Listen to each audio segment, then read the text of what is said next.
Thank you very much, viewers of Cam1 Television. It's still your darling program, Our Health Today. We are now going to be rounding up the program, but before we do that, we are going to get an interview from the director, Dr. Dennis Same. He's going to be telling us what actually is the vision of this program, this annual rounds that he's doing. We want to know the importance of it. Wherever you are watching us, don't change the dial. We'll be right back.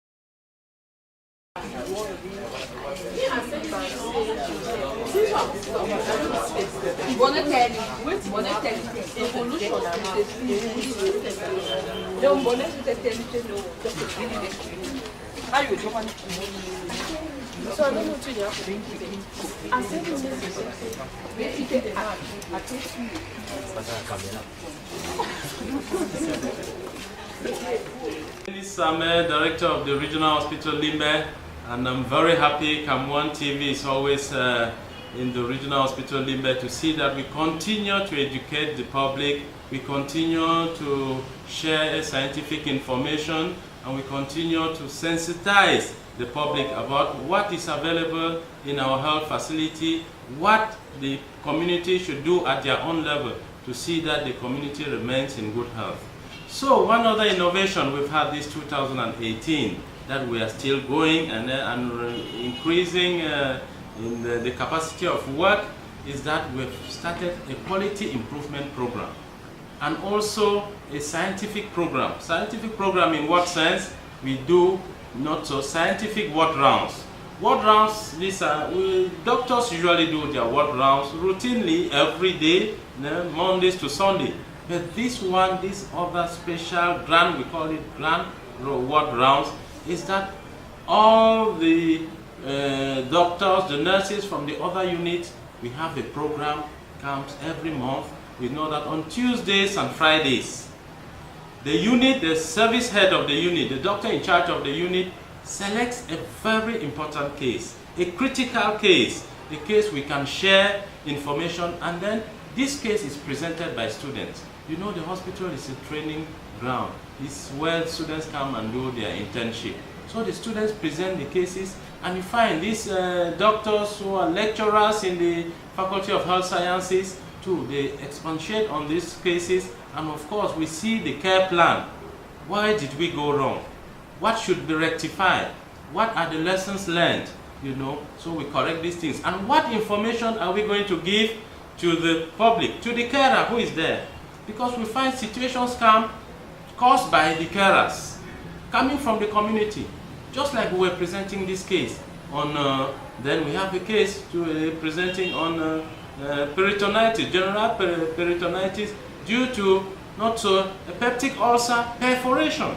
You know, you have the bowel perforated, and you see that was a complication. The surgeon came in, we find the general surgeons talking about it, coming to treat it as an emergency, but because of the peptic ulcer. And this peptic ulcer wouldn't have been perforated if at all in the community we had to treat the H. pylori, which is the germ that goes to aggravate the ulcer. You know, all intake, not so, and then all cigarette smoking, and even the diet, the type of drugs. You don't need just to buy drugs from the roadside. If you are a gastric patient, you don't need to be taking drugs, ibuprofen, diclofenac, and things like that. They are dangerous. In as much as this drug will go to help you, the pain you have, it can cause perforation of your peptic ulcer. And so that is why we do this, to share information with the medical students, with the nursing students who are there, with the nurses who are also in the ward, and of course, amongst us the doctors. You know, this was a surgical case.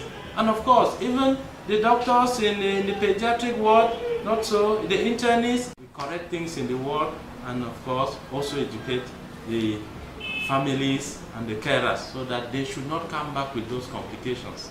So thank you very much, and welcome Cam1 TV. I think we are very... Thank you very much, sir. Thank you very much.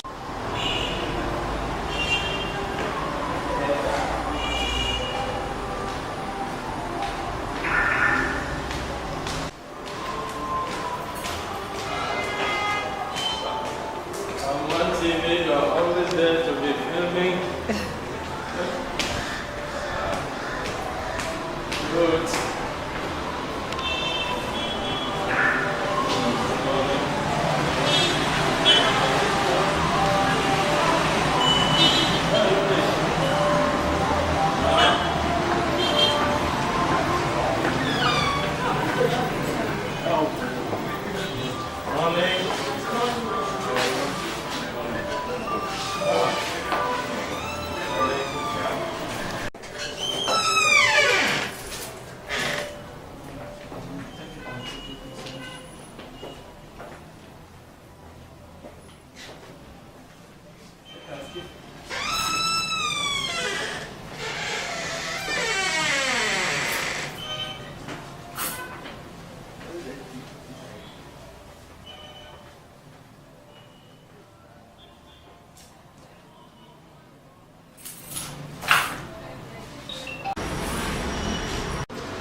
Rushing for rounds. Okay, sir.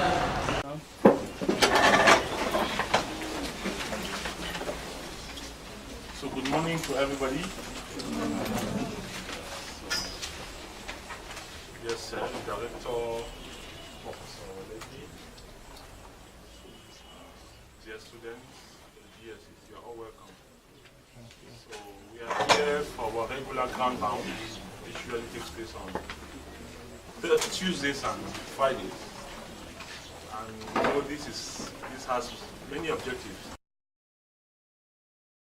Students present, because this is a teaching hospital. And we want to make sure we teach our students, we empower them at their different levels to make sure they attain their objectives. Then we will get a challenging case presented by the students, and it will be supervised by doctors, Dr. Waledi, who is the senior lecturer at the Faculty of Health Sciences, and myself, an assistant lecturer. And of course, the general supervision is done by the director of the hospital. So we will get comments from the 4th year, the 5th year, the 6th years, and we will not forget our nurses, because we have to look at both arms, both the medical aspect and the nursing aspect in terms of management. So we are going to get comments or questions from the nurses, starting from the student nurses, the nurses in the wards, and then the general supervisor will give an overall statement concerning nursing care in this patient. So we are going to give the floor to our student, who is Folfak Sub-Robert, who is a 4th year medical student in the Faculty of Health. To present the case, the summary will be made by the 5th year, and the 6th year will give us an overall view of management. So, for fact, you have the floor. Thank you, Doctor. Good morning, Doctor. Good morning, staff. Good morning, senior. And good morning, colleagues. I'm Folfak Robert, a 500 medical student at University of Boya. Today, I'm going to present H.A., a 16-year-old male student. He is Christian, lives in Maifo, and from the Jikwa tribe. He is 7-day admission after presenting as an emergency with abdominal pain and vomiting of 5-hour duration. The patient was apparently well till 5 hours prior to consultation, when he had an epigastric pain of sudden onset, piercing in character and not validating. The pain was continuous, exacerbated by movement, and grade on 6 on 10 Weber numerical scale. Later on, the pain became generalized and cramping in character.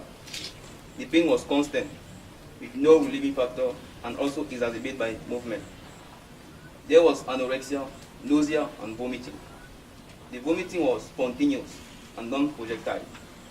The vomitus was non-copious and contained food particles. There was no diarrhea and no history of trauma. The severity of the pain was 10 on 10 to the Weber numerical scale, which prompted consultation in Limbe Regional Hospital, where in Arava some investigation was done and surgery was planned. The patient has never been operated. He has a 6-month history of recurrent epigastric pain, no past history of tuberculosis, asthma, and diabetes. He is MS negative. He has no past history of drug intake, like non-steroid anti-inflammatory drug. He is on non-routine medication. He drinks alcohol occasionally and doesn't smoke. There is no known allergy of drug, food, or pets. He has never been transfused, and his blood group is unknown. There is no family history of peptic ulcer disease, gastritis, tuberculosis, or diabetes. On review of system, generally there was no asthenia and no weight loss. There was no cough, no chest pain. There was no palpitation, and no ankle swelling. There was no headache, no blood vision, and no dizziness. There was no dysuria, no hematuria. There was no joint pain and no joint stiffness. A physical examination, the general aspect of the patient, he was lying supine, knee flexed, and he was in pain. He was conscious and well oriented in time, place, and person. The conjunctiva was pain, sclera, and icteria. The oral mucosa was dry and pain. The vital sign was blood pressure of 115/75 mm per mercury, a pulse of 84 beats per minute, a respiratory rate of 75 breaths per minute, and a temperature of 37.1 degrees Celsius. The abdomen was full and still. On superficial palpation, there was generalized galley and tenderness. There was ribbon tenderness. The bowel sound was present and hyperactive. On digital rectal examination, the perianal region was clean with a good anal tone. There was tenderness on rectum, vesical pounds, and absence of feculum. The chest moved with respiration and symmetrically. The tactile vocal frequencies were equal. The chest expansion was equal. Percussion notes were resonant and breath sounds were vesicular. There were no distended veins. The pulses were full and regular. There was no radiofemoral delay. The apex beat was palpable at the left feet intercostal space mid-clavicular line. There was no trill. The first and second heart sounds were heard on all the four cardiac auscultatory areas, and they were normal. There was no murmur. The higher mental function and cerebellar function were assessed and were intact. Cranial nerves were assessed and were normal. Muscle bulk and tone were normal. Sensation to light, touch, and pain were preserved. Muscle power was 5 on 5 in both upper and lower limb. The Brzezinski sign was negative, and Coyne sign would not be assessed because of the pain. The plantar response was flexor. Thank you. Gibson Dominique, level 600 student at the Faculty of Health Science, University of Boya. So, in summary, we just presented a 16-year-old student with a relevant past history of a recurrent epigastric pain for the past 6 months, who was brought into consultation as an emergency with a severe abdominal pain and vomiting. The review of system done was not relevant. On physical examination, there was signs of dehydration and signs of dehydration and signs of peritoneal irritation. So we made a diagnosis of generalized peritonitis based on the characteristic of the pain being constant, agonizing, and the finding on physical examination. The tenderness, rebound tenderness, guarding, and tenderness at the rectovesical porch. We thought of the peritonitis being secondary, probably due to a peptic ulcer disease perforation, considering the past history of recurrent epigastric pain and the characteristic of the pain initially being localized at the epigastric region and burning character. We also thought of acute appendicitis as a cause of the perforation, due to the fact that the affection has a high incidence in our context and considering the age of the patient. but it's less likely because in acute appendicitis, the pain is usually cholically and typically starts at the epigastric region, later migrating to the right iliac fossa. Our third possible cause of perforation was a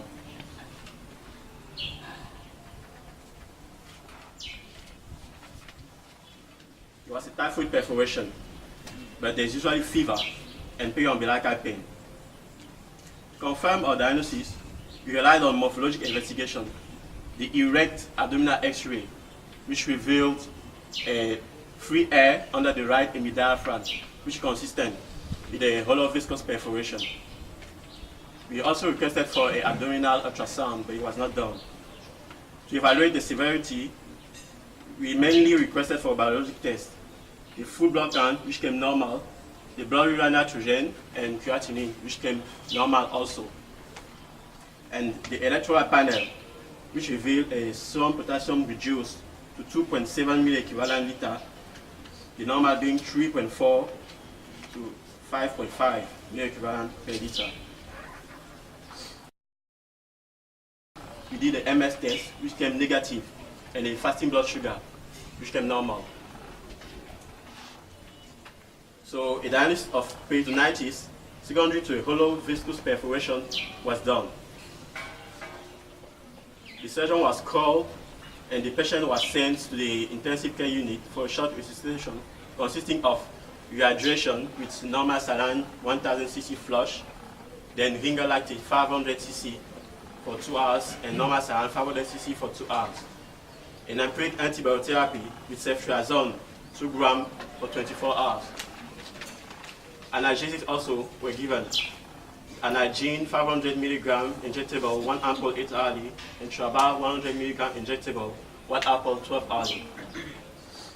The gastric protection with Gaspro 40 milligrams 1 ampoule 24 hourly. A nasogastric tube was placed for gastric suction, then a preoperative workup was done. And 10 hours later, the patient was taken to the theater for an emergency laparotomy indicated for a generalized peritonitis secondary to a hollow viscous perforation. The patient was laid down on the dorsal decubitus and placed under generalized anesthesia with endotracheal intubation. The abdomen was opened through a midline incision. The findings were within the submesenteric compartment, a pool of purulent greenish fluid, and a pre-pyloric perforation. Within the submesenteric compartment, there was pseudomembranes and multiple mesenteric adenopathies. So a peritoneal lavage was done, a biopsy of the ulcer edges and 1 mesenteric lymph node was done. The perforation was closed with interrupted deep stitches plus a nomentoplasty following Graham method, and a elective appendectomy was done. 2 corrugated drains were then placed through the right and left paracolic gutters to drain from the suture side and the peritoneal part. The abdomen was closed and the dressing was done. A biopsy sample was sent to the anastomopathology. Post-operatively, the patient was placed on Fowler's position, put on knee pillows, parenteral feeding with normal saline 1 liter in 24 hours, ringer lactate 1 liter in 24 hours, glucose 5%, 1 liter in 24 hours, D3 alternatively. The antibiotherapy with ceftriaxone 2 grams 24 hourly IV, gentamicin 80 milligram 1 ampoule 24 hourly IV, and metonidazole 500 milligram 1 vial 8 hourly IV. Analgesics were given, Anagene 500 milligrams 1 ampoule 24 hourly, Tramadol 100 milligrams 1 ampoule 8 hourly, and the gastric protection with omeprazole 40 milligrams 1 ampoule 24 hourly. The vital sign monitoring was playing every 2 hours for the first 24 hours, then 8 hourly. The monitoring of the drain and the nasogastric suction was playing 24 hourly. Day 1 post-op, the patient complained of periodontal pain, periodontal tenderness, and fever, with the temperature elevated to 38.5 degrees centigrade. So he was still continued on the antibiotic therapy and painkillers. Day 2, the fever and the periodontal pain regressed. At day 3, the patient started passing out gas and stool, and the transurethral catheter was removed. But about 6 hours later, the patient developed acute urinary retention, probably due to the tramadol he's taking, and another transurethral catheter was put in place. At day 4, there was cough, productive of a whitish portion, sputum associated with signs of consolidation of the right lower lung.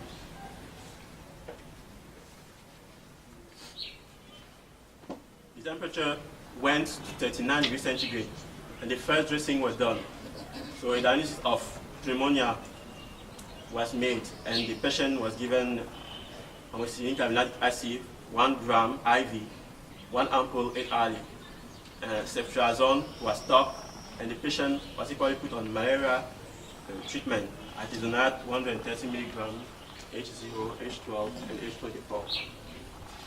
At day 5, the fever was still persisting, though it regressed. The drain and the nasogastric section were removed, and the patient started taking oral sips. He also started ambulating. The gentamicin was stopped. At day 6, there were no new complaints, and the analgesic were stopped. Today, the 7 post-op, there are no new complaints. The fever and the cough are reduced. So our conclusion is favorable day 7 post-op because there are no new complaints. So for our plan, we continue with the ongoing treatment. Thank you. Good morning once more, doctors, staffs, colleagues. We are going to be talking briefly on peptic ulcer perforation. The interest of this presentation is for us to know that peptic ulcer perforation is not a disease of the adult, but it can also occur in the young. So we are going to have these objectives: being able to recognize a patient with peptic ulcer perforation and also to be able to manage that patient.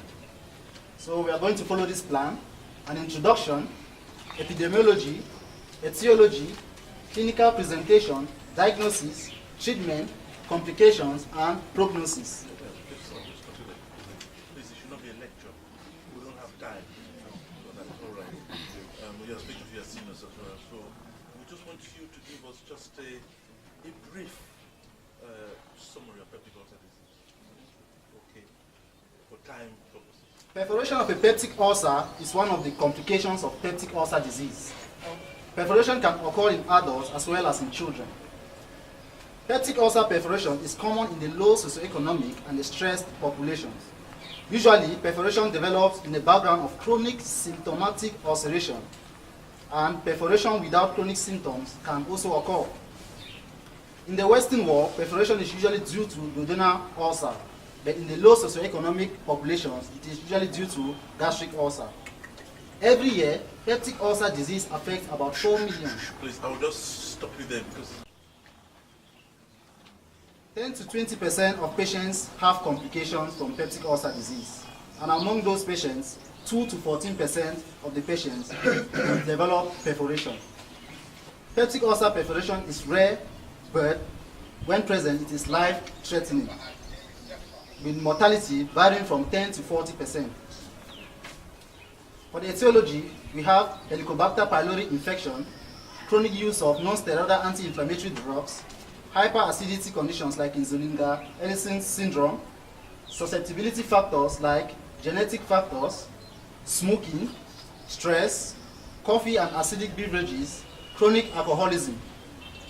For the clinical presentation, perforation will lead to either localized peritonitis or generalized peritonitis. In localized peritonitis, the patient will present with sudden and severe increase of epigastric pain with signs of peritoneal irritation. In generalized peritonitis, patient will present with sudden increase in severe epigastric pain, which will later become generalized, associated with signs of peritoneal irritation. The pain will be aggravated by slight movement of the abdomen. Other symptoms are nausea, vomiting, and there can be fever. So, after this clinical presentation, how do we diagnose a patient with peptic ulcer perforation? To confirm our diagnosis, we need to do the following investigations: an erect chest X-ray, which will reveal air under the diaphragm of 70% cases. A plain abdominal X-ray may also reveal air under the diaphragm, generalized abdominal opacity, which is as a result of free fluid in the peritoneal cavity. But that is the diagnosis for perforation. It's not the diagnosis for peptic ulcer disease. So it's not specific. So it's not relevant to your diagnosis of peptic ulcer disease. That's not a definitive way of diagnosing peptic ulcer disease. It's to diagnose perforation, but not necessarily peptic ulcer disease. So how do you diagnose peptic ulcer disease? But the gold standard is an abdominal CT scan, which will detect air under the diaphragm, even if peptic ulcer disease. I'm sorry, that's why I said that some of the lecture was difficult for you. How do you diagnose peptic ulcer disease? By CT scan? Will a CT scan see an ulcer? To diagnose a peptic ulcer disease is through endoscopy. That is our representation is okay, peptic ulcer perforation. Yes, peptic ulcer perforation. But you have to state, how do you diagnose peptic ulcer perforation? It's a clinical diagnosis, unfortunately, in history. But if it's an elective presentation, okay, it's by endoscopy. That is the definitive diagnosis. I hope you're all hearing that. So we shall discuss that. Okay. So you have to separate between an elective presentation of peptic ulcer disease, which will be seen a lot by the physicians, and the complications of peptic ulcer disease, which will be seen mostly by the surgeons. But the gold standard for diagnosing peptic ulcer perforation is an abdominal CT scan, which will detect air under the diaphragm, even when perforation is too small, compared to an X-ray, which might not see it. It could still be missed. I'm sorry, CT scan is not 100% sensitive or specific. So it's still a clinical diagnosis. The CT scan can miss many perforations. Or even when the interval between perforation and the X-ray is short. And it's not a diagnosis of the perforation. Again, it's a diagnosis of a perforation. It's not a diagnosis of the peptic ulcer disease.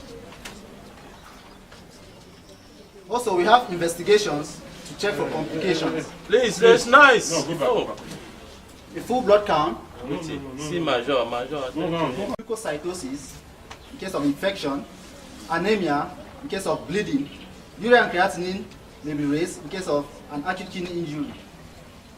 Now, how do we manage a patient with perforated peptic ulcer disease? After a diagnosis of perforated peptic ulcer is made, we can treat the patient either conservatively or surgically. For the conservative method, we have two groups: patients who present late and patients who are extremely sick. For patients who present late, a day or more after the perforation, and are presenting with improving symptoms, minimal abdominal pain, and also radiologically, the perforation has been sealed by the omentum. For the extremely sick, the patients usually have comorbidities like myocardial infarction, chronic obstructive pulmonary diseases, and also when radiologically it is proven that the perforation is sealed. What do we mean by the conservative method? So there is knee by mouth, placement of a nasogastric tube for decompression, intravenous fluids, broad spectrum systemic antibiotics, which compose of ceftriaxone 2 grams 24 hourly, metronidazole 500 milligrams 8 hourly, clarithromycin 500 milligrams 12 hourly, an anti-secretory agent omeprazole 40 milligrams 12 hourly. But if after 12 hours of conservative management, the symptoms do not regress, we switch to the surgical management. Now, for the surgical management of the patient, we can either use the Graham's omentopexy, which is using a pedicle of the greater omentum to seal the perforation, or we do a highly selective vagotomy or a gastrectomy. But in our patient, the Graham's omentopexy was done. Post-operation, we will take care of the pain, antibiotic prophylaxis for infection, protection of the gastric mucosa with the proton pump inhibitor omeprazole, and we monitor the vital signs of the patient. For the complications, we can have bleeding as a result of perforation, which can lead to erosion of the splenic artery. The complications of what? But you've already said this is a perforation. This is a complication already. Perforation, isn't it? What other perforation? Complications. Yeah. Let's talk about complications of the surgery now. We have complications of the surgery. Yes, that's what we worry about post-operative. Can have sepsis and eventually death. For the prognosis, generally prognosis is good if there is early intervention, but it can be poor in cases of extreme of ages, existing comorbidities, when the diameter of the perforation is greater than 5 centimeters, and when the duration of the presentation and surgery is long. Thank you.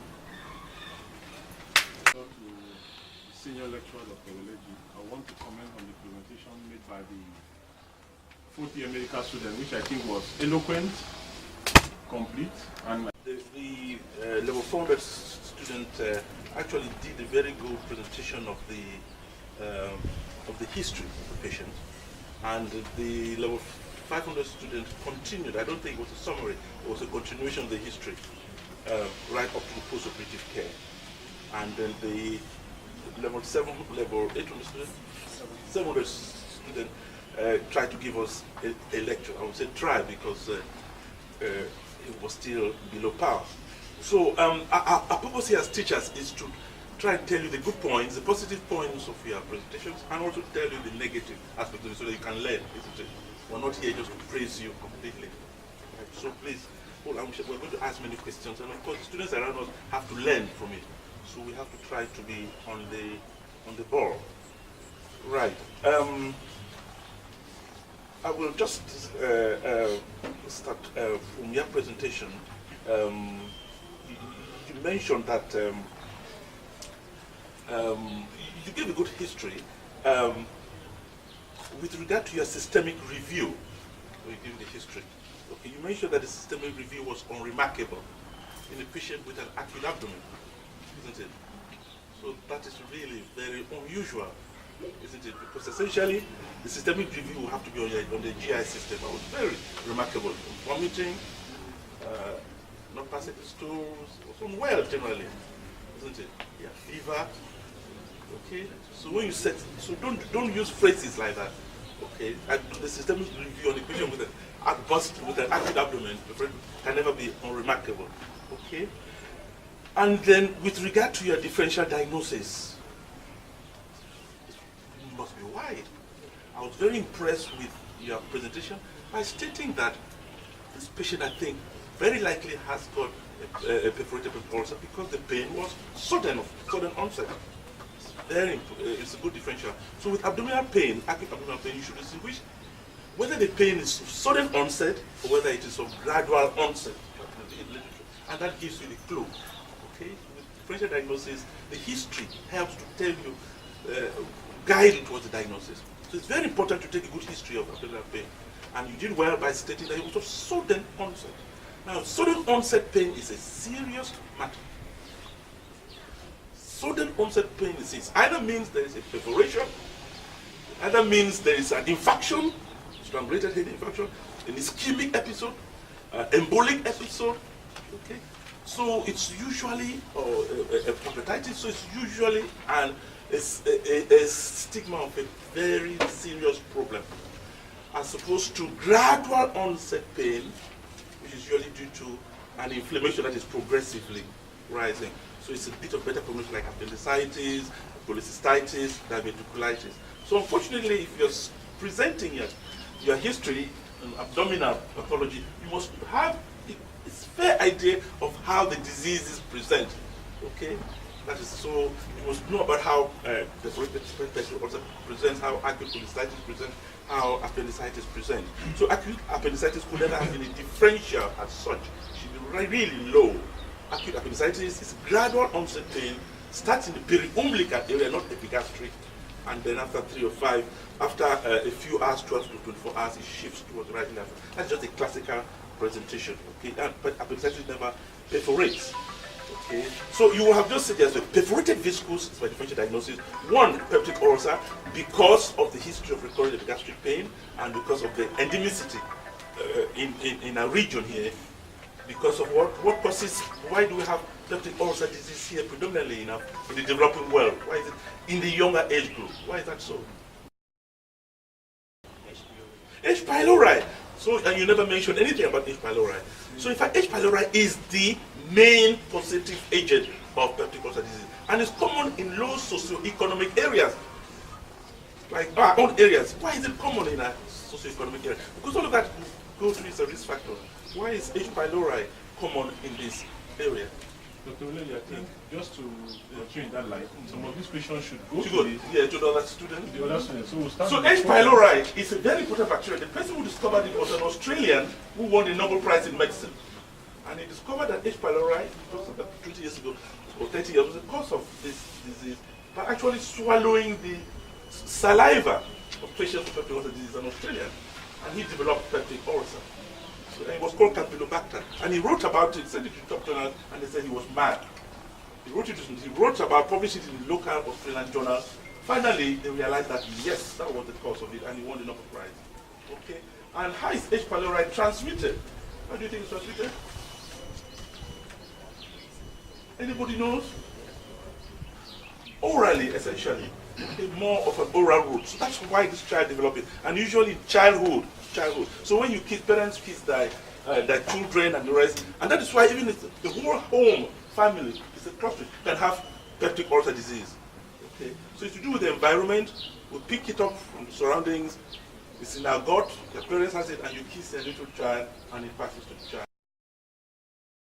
Pylori is a transmission, it's an oral transmission, and most of us, 60% really have that bacteria. And where is it situated? Where is H. pylori situated in the stomach? Gastric antrum. So it goes and sits there, produces urease. We'll talk about it. That makes the environment alkaline and makes the gastrin, gives a false impression that there's no acidity in the stomach, and then gastrin becomes oversecreted. So it stays in the medium and produces hypergastrinemia, which is the cause of that peptic ulcer, which is mostly in the duodenum, not stomach. Okay? So the primary cause, that's what I was telling you already, the primary etiology of peptic ulcer disease is H. pylori, especially in the developing world. In the Western world, where the big layer is to do with non-steroidal anti-inflammatory drugs. Okay? And that one will affect both the stomach and the duodenum, the gastroesophageal. But the commonest site is in the, where do you have the commonest site of peptic ulcer disease? That's where the duodenum. First part of the duodenum, the duodenal cap, that's the commonest site. Okay, so that is just where I said, so you should have thought about it. Epigastric pain, sudden onset, think about the pathology in those areas. An acute cholecystitis, is it an acute gastritis?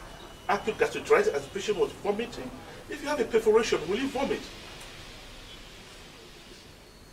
Do you vomit if you have a perforation? No, it's unlikely. Vomit will be small because the perforation is going to your abdominal cavity. So you vomit only if there's an obstruction, essentially. Okay? So I'm sorry to go through all of this. You have to think about the natural history of this disease. Yeah. Let us make it challenging to the students. Yeah. So before I give, because I think you would have been good, you come at the end. Yeah. It is conclusive lecture. Yes. But then let us brainstorm. Okay. the Understood. students. All right. So that when we get their loopholes, then this knowledge can help. Okay. So it was well presented. The patient was admitted as an emergency, and the first thing you want to do is to exclude a pneumoperitoneum, isn't it? So your clinical diagnosis shows there's peritonitis, and that is good enough for you to take the patient straight to theater. But if the patient is stable, what is the first investigation would you do? What first investigation would you do? Someone with an acute abdomen lying rigid, guarding, Hippocratic fasces, you know it's an acute abdomen. And you've done a rebound, there's definitely peritonitis. What do you do next? Fourth year should start. Fourth year, what do you do next? Somebody's there, acute abdomen lying The there. hand down behind. Yes? Yeah, but before that, what do you do? Fifth year. Fifth year, what do you do? Every patient that comes to emergency, what do you do? As the DD, what do you do? First thing you do. Any person with abdominal pain, there's no time even to take a full history. In fact, with acute abdomen, the history, the examination and resuscitation takes precedence over history, isn't it? Because the patient may be dying in front of you. So what do you do? What do you do? resuscitate immediately. IV lines, okay? So IV fluids, send blood for full blood count, electrolyte group, and save, okay? Give the patient analgesia. So resuscitation comes takes priority. And then give and in your resuscitation, you must give what? Intravenous antibiotics, okay, which was not given this patient. Okay, it's not necessarily post-op. Okay, the treatment of any peritonitis is proven, any infection starts with fluids for the test space loss or the fluid loss. Infection, the IV antibiotic mortality goes down immediately. So as soon as the patient comes into bam, a broad spectrum antibiotic, mortality decreases drastically, and then analgesia. Okay, so you've done that. Patient is stable. You've done the vital sign, blood pressure is stable. Then you send the patient. Now you want to confirm the diagnosis. You want to try and confirm that there is a perforation. So you could then do what? Blood abdomen X-ray for what? Is it not obstruction? What will you see? Somebody does not have evidence of obstruction. What would you see in the blood abdomen X-ray? Nothing. Okay, so I better correct them now. Blood abdomen X-ray is only good for obstruction, dilated bowels. But there will be no dilated bowels here. So what do you do? No. That again will not help you much. Show you a collection of fluid. Then what do you want to know? If there's a perforation. What? What do you do? He said it. Students that way. CT scan? Oh dear. What do you do just to tell you that there's a perforation? If there's a perforation, there's what? What do you have? Endoscopy. Somebody is dying, you start putting an endoscope down. You do an erect chest X-ray, full stop, as they said. Okay, it will confirm to you that there is air there with 70% of patients at least. Okay, and your blood test, please don't forget to do a serum amylase, which he didn't state in his differential diagnosis. It's very common in this part of the world. Why must we do a serum amylase?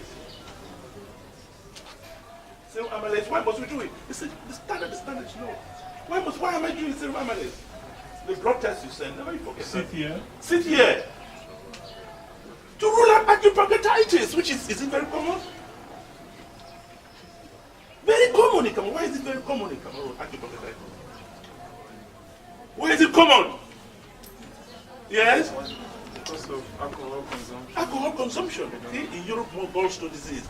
So it's very important that we exclude acute pancreatitis, because you don't want to take a patient with acute pancreatitis to the theater. The patient will die on the theater.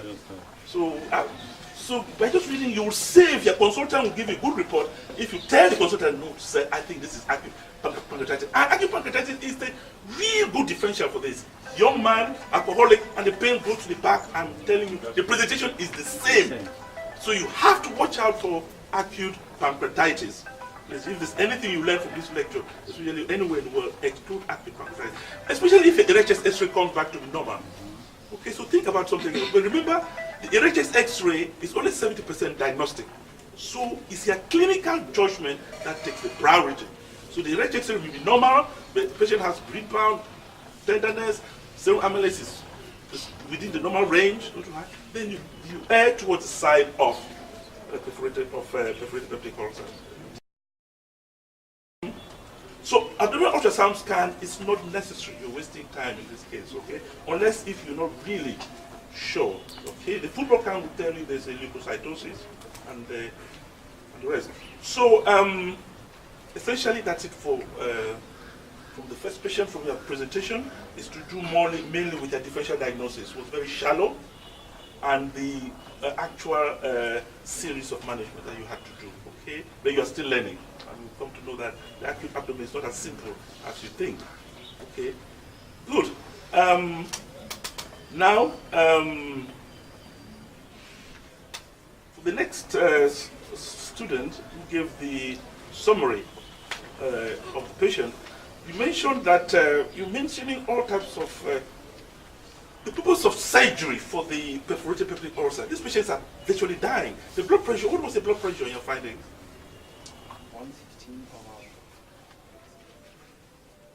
115 over 73. Look at it. No 73. 115 systolic pressure. 115 over 75. It was 75. Is that normal for a young man? What is it? It's low indeed. This patient was already going through hypotensive shock. What is the normal blood pressure? For 70 kilogram man. Normal blood pressure. Come on, that should just come off your head in a little bit. What is the normal blood pressure? 1/20/80. And another thing that will give you a clue that this patient was very ill is the pulse. What was the pulse? He had a pulse of 84 beats. Yes, that was slightly higher than normal. And the respiratory rate? 75 decibels. I mean, that was really, your tachypneic was very ill, wasn't it? So in this case, you don't have the time to be doing an abdominal ultrasound scan. You don't need to prepare the patient straight for theater. So the patient now, so that is important. So those vital signs, the respiratory rate, the pulse is the index from time immemorial. Anybody who has a tachycardia, watch out, there's something wrong. Okay? Our fathers have taught us that. So the problem, so you must resuscitate, give IV antibiotics, IV fluids, prepare the patient to catheterize the patient, so that you want to ensure that the urine output is satisfactory. What is the normal urine output? Never you take this patient to theater without monitoring the urine output. What is the normal urine output, sir? 1 to 2 liters per day. Sorry? 1 to 2 liters per day. What is the day? You measure it for a day, you wait for a day before you get the urine output, sir. 24 hours. You wait for 24 hours before you get the urine output. The next, you see, when we fail you see what happens. What is the urine output normally? So you have to weigh the patient. If you divide that per kilogram, 70 kilogram per person. Is it per hour or per minute? No. You have a problem. What is the urine output? Very important. 30 mils per hour should be quick thing. So if you please, you should be quick. These patients are dying rapidly. You pass a catheter and you expect to have a urine output of at least 30 mils an hour. If it's less, the patient is polyuric and uric, and it means you have to resuscitate the patient before you take the patient to theater. Otherwise, the patient will, anesthesia will cause vasodilation and will put the patient into renal failure. The commonest cause of renal failure is caused by what? Thank you. That's minutes, not so. Somebody in pain. Can you do that for this patient? And you must not do this test if he has not given his consent, even though it's relevant for you. But if he says no, will you still do? Never do anything against the patient. Never. You never do the test. And of course, you can rapidly tell him that you want to do him this test. If he accepts, that is what the ministry is saying now. Not so. You can do now a post-counseling that will be detailed, but the pre-counseling, inform him you want to do the test. And then when he gives his consent, then you go ahead. Okay? The past history too, the patient may have had a past history, known MS as well. Yeah. And that obviously will alter your management. Okay? Most of these patients will need, MS patients need medical treatment. Very unlikely do they need surgery. Okay. More questions on the 500. That's a good point.